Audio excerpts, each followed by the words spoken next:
All right, let's jump into another deep dive. Today, we're taking a look at Brazil. Yeah, Brazil.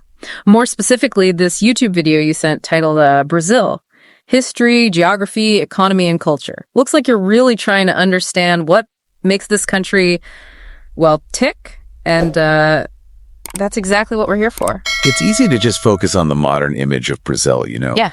The beaches, the music, the football, all that. But to really get it, to really understand the complexities, I think we got to go back in time. Way back. Way back. I mean, the video even mentions indigenous tribes living in Brazil as early as 11,000 years ago. Really makes you think about the sheer scale of history, doesn't it? Absolutely. And these weren't just, nomadic groups passing through. Groups like the Tupis, Guaranis, Guasias, they were thriving here for centuries in this really diverse landscape, developed their own cultures, their own ways of life. Wow. It really makes you wonder, what would Brazil be like today if things had gone differently? But of course, history had other plans. The arrival of the Portuguese in the 16th century, that really changed everything, didn't it? Completely reshaped the destiny of the country, no doubt. And the impact went way beyond Brazil, too. I mean, think about the Treaty of Tordesillas, signed back in 1494. It basically split South America between Spain and Portugal, just like that. Wow. And that's why today you have this one Portuguese-speaking nation right in the middle of all these Spanish-speaking countries.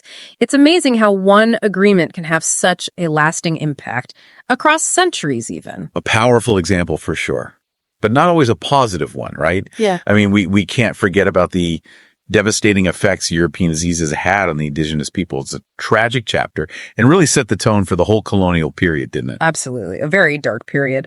It's interesting, though, the video highlights how Portugal actually struggled at first. They had a hard time establishing a strong presence in Brazil. This captaincy system, remember? Basically outsourcing colonization to individuals. Well, it failed. Yeah, sure. It shows just how difficult it was to manage such a massive, unfamiliar territory. Like they underestimated the task. Figured they could just show up and, claim the land. Yeah, but it wasn't that simple. It was a long, complex process with a lot of setbacks along the way.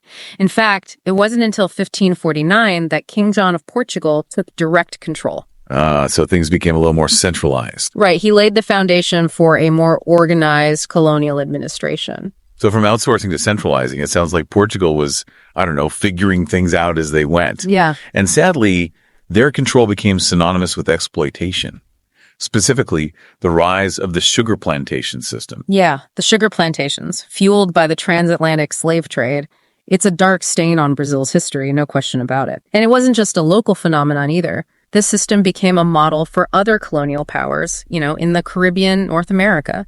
Really highlights the interconnectedness of global history and the far-reaching consequences of these horrific practices. It's heavy stuff for sure. Mm-hmm. And the fact that Brazil was the last country in the Americas to abolish slavery, 1888, that's hard to grasp. It shows how deeply ingrained the system was and just how long the fight for justice and equality had to be. Yeah, and you can still see the effects today. Right. Without a doubt, the inequalities, the socioeconomic struggles, even the existence of the favelas, all of it has roots in this painful past. It's a stark reminder that history isn't something that stays in textbooks, It's woven into the very fabric of society. It's like a direct line from the past to the present. Almost. But hey, the video mentions a turning point around 1700 with the discovery of gold. Did that change things up for Brazil? Absolutely. It was a game changer. The gold rush in Minas Gerais sparked this westward expansion, shifted the country's focus inland. Interesting. That's why the capital moved from Salvador to Rio de Janeiro in 1763. It reflected this new center of economic and political power. Wow. So Brazil goes from sugar to gold, constantly reinventing its economic engine, it seems. Mm-hmm. But I'm curious about their road to independence, The video makes it sound pretty different from the revolutions we see elsewhere in South America. Yeah, it's a unique story. And believe it or not, it wouldn't have happened without a little help from Napoleon. Wait, Napoleon? You mean the one from France? The one and only. But how? He was half a world away. How did he end up influencing Brazil's independence? Well, when Napoleon invaded Portugal in 1808, the Portuguese royal family had to flee. And where'd they go? Brazil, for safety. They basically set up shop in Rio, made it the heart of the Portuguese Empire, at least for a while. So for a moment, Brazil becomes the center of the Portuguese world. What a twist. Right. And even after Napoleon was defeated, King John VI, he seemed to like life in Brazil. He tried to maintain a unified kingdom, with Brazil on equal footing with Portugal. But of course, folks back in Lisbon, they weren't too happy about that. Sounds like some royal family drama brewing. And where does his son Pedro come into all this? Well, Pedro was left in charge of Brazil, and when Portugal demanded his father's return, basically wanted Brazil back as a colony. Pedro, he sided with the Brazilians, rallied support, defied his own father, and in 1822 declared Brazil's independence. So no bloody wars for independence like we see elsewhere. Seems almost, civilized. Well, there's a catch. To gain full independence, Brazil had to agree to pay Portugal £2 million. Kind of like a financial settlement, you could say. So they bought their freedom. Did it work? Did they actually get true independence? They did. And they transitioned from colony to empire, ruled first by Pedro I, then his son, Pedro II. Dom Pedro II's reign lasted for 58 years. It's generally seen as a time of stability and progress. He oversaw the gradual abolition of slavery, invested in infrastructure, handled conflicts pretty effectively. But there must have been some challenges along the way, right? I mean, no country's history is perfect. Oh, of course there were challenges. This was a period of rapid change and social transformation. A wave of European immigrants, attracted by opportunities in the booming coffee industry, they added another layer of complexity to Brazil's social fabric. So Brazil's on the move, becoming more diverse, more complex, and seemingly more prosperous. But I have a feeling the 20th century brought its own set of hurdles, right? It certainly did. Economic downturns, political upheaval, the rise of figures like Getulio Vargas. His legacy is, well, it's complicated, a mix of progress and authoritarianism. It all contributed to a very turbulent period for Brazil. Oh, and we can't forget about the ambitious project of building Brasilia, a whole new capital city right in the heartland. Brasilia, President Kubitschek's vision, right? Yeah. This modern metropolis symbolizing a forward-looking Brazil. It's a fascinating story, but it sounds like it came with a price tag. You could say that. Brasilia stands as a testament to architectural ingenuity and bold planning, no doubt. But that massive undertaking, it really strained the economy and fueled political instability. It set the stage for the military coup in 1964. Wow. So Brazil takes a sharp turn from democracy to dictatorship. It makes you wonder how a country, seemingly on the rise, ends up under military rule. It's complicated, a lot of factors at play. Economic woes, Cold War anxieties, fear of communist influence. The military promised stability and order, but their methods were often, well, repressive. Human rights violations, censorship. It was a dark time. For sure. Thankfully, Brazil eventually returned to civilian rule in 1985. But I imagine the scars from that period still linger. Absolutely. Transitioning back to democracy was just the first step. Brazil's still grappling with the legacy of the dictatorship, seeking accountability, promoting reconciliation, rebuilding trust in democratic institutions. It's an ongoing process. It really makes you appreciate how fragile democracy can be, how easily it can be disrupted. But even after shedding the dictatorship, Brazil still faced those deep-rooted social and economic inequalities, right? The ones we talked about earlier. Exactly. And the favelas, those sprawling communities, often on the margins of big cities, they're a stark reminder of these disparities, these persistent challenges. It's important to remember, when slavery was abolished in 1888, the newly freed people, they got almost no support to integrate into society. They were left to fend for themselves, and that systemic neglect, it echoes through generations. That's heartbreaking to think about. These systemic issues creating a cycle of poverty and marginalization so difficult to break free from. And then there's the environmental question. The Amazon rainforest at the center of global concern. Yeah, Brazil's in a tough spot. They're the guardians of this incredibly valuable ecosystem, the lungs of the planet, as they say. But they also face immense economic pressure to exploit those resources. The deforestation, it raises these critical questions about sustainability, biodiversity loss, and the impact on indigenous communities living in the Amazon. A dilemma with no easy answers. Balancing economic development with environmental protection, it's a challenge for a lot of countries. But in Brazil's case, it's on a scale that affects the whole world. Exactly. What happens in the Amazon doesn't stay in the Amazon. It has an impact on climate patterns, global biodiversity, ultimately on the well-being of all of us. So Brazil's wrestling with these huge issues while also trying to function as a modern democracy. What does that even look like? Well, structurally, they operate as a federal republic, kind of like the United States.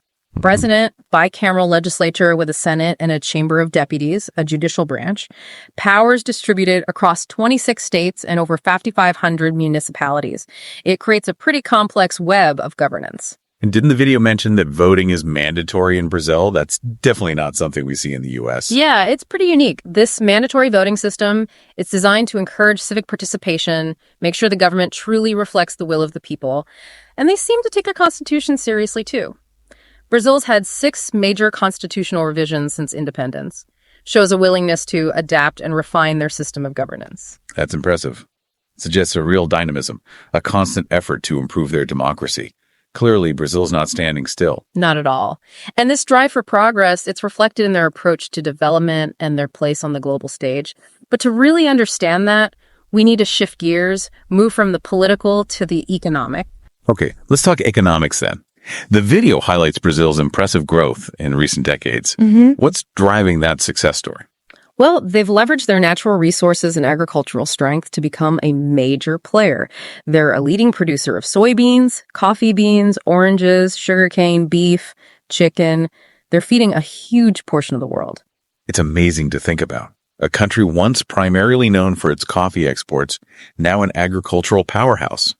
But it's not just about feeding the world, is it? They've made significant strides in other areas, too. Right. They've strategically diversified their economy, invested in mining, manufacturing, even high-tech industries.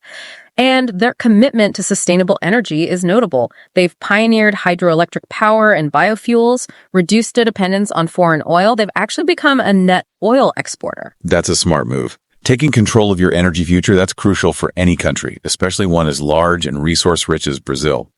And I'm also curious about Embraer, this Brazilian aerospace company that's making waves internationally. Embraer is a real point of pride for them.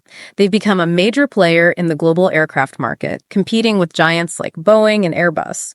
It's a testament to Brazil's technological capabilities and their ambition to innovate on a global scale. So we're seeing a multifaceted Brazil here, grappling with social issues, environmental challenges, the complexities of building a strong democracy, all while becoming a major economic force. It's a lot to take in. It is. And it's this very complexity that makes Brazil so fascinating. It's not a country that can be easily categorized or defined. It's a nation in constant flux, constantly reinventing itself. And its story, well, it's far from over. It feels like we've only just scratched the surface, you know?